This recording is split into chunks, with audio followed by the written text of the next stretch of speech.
Kemudian antara hal yang mungkin membuat kita merasa takut kepada Allah Subhanahu wa taala, kita mengakui tentang bagaimana kurangnya kita beribadah kepada Allah. Kita di dunia ini Allah telah menugaskan kita berbagai macam kewajiban. Kewajiban berkaitan dengan Allah Subhanahu wa taala, kewajiban berkaitan dengan anak istri kita, kewajiban kita berkaitan dengan orang tua kita, kewajiban kita berkaitan dengan kerabat kita. Belum tentu kita bisa menunaikan hak mereka dengan baik. Kita bicara anak kita saja, kita sering lalai. Sering kita enggak punya waktu untuk mengajari anak-anak, untuk menegur mereka, untuk diskusi dengan mereka, padahal mereka punya hak untuk kita diskusi. Seandainya waktu kita memang tidak ada, kita punya uzur di depan Allah, tapi ternyata waktu kita habis hanya sekedar untuk medsos, untuk hal yang tidak bermanfaat, ya, sehingga hak anak-anak tidak kita tunaikan. Apakah mereka akan biarkan kita pada hari kiamat? Jawabannya tidak. Mereka akan nuntut kita. Istri kita punya hak. Mungkin kita tidak tunaikan, kita tidak ajak ngobrol, tidak kita arahkan, ya. Demikian juga para wanita, ya. Bagaimana suami mereka punya hak, ya. Suami mereka punya hak dan jangan dianggap sepele, ya. Tidak ditunaikan maka akan musibah pada hari kiamat. Orang tua kita, saudara-saudara kita, kakak adik kita, banyak hak orang di sekitar kita tidak bisa kita tunaikan. Belum ibadah kita kepada Allah Subhanahu wa taala. Bagaimana salat kita, salat subuh kita bagaimana? Ya. Khusyuk atau tidak, ya. Bagaimana bacaan Quran yang sering kita tinggalkan?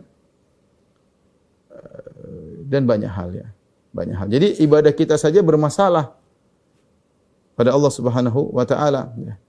Ini membuat kita takut ibadah kita bisa jadi tidak diterima oleh Allah Subhanahu wa taala. Banyak hal yang belum kita kerjakan. Banyak hal yang belum kita kerjakan. Belum lagi yang membuat kita takut kepada Allah Subhanahu wa taala adalah pertanggungjawaban yang harus kita jawab atas pertanyaan Allah tentang nikmat-nikmat yang kita rasakan. Ikhwan, kita merasakan nikmat yang banyak, ya. Kita sehat saja nikmat yang luar biasa. Ya, sekarang kita lihat ada orang buta, dia tidak bisa lihat apa-apa, dia tidak melihat maksiat apa yang kita lihat.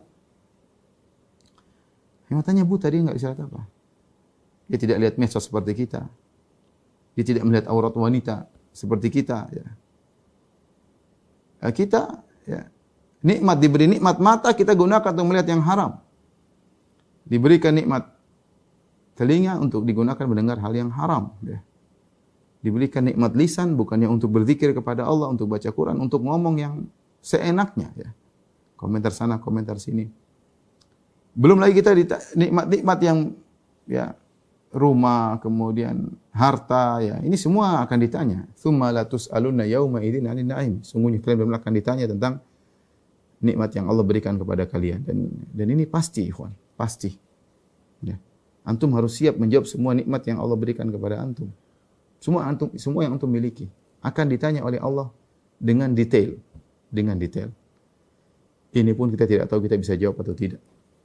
Dari mana kau dapatkan, kemana kau infakkan.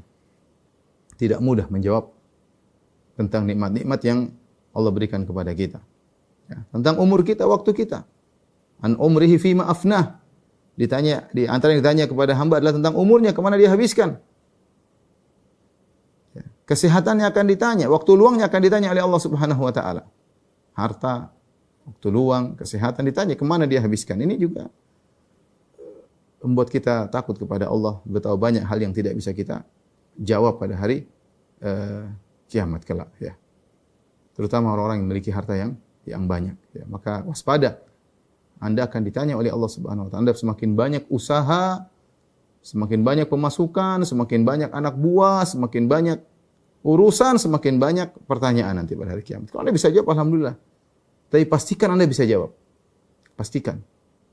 Kalau Anda enggak bisa jawab, maka musibah pada hari kiamat kelak.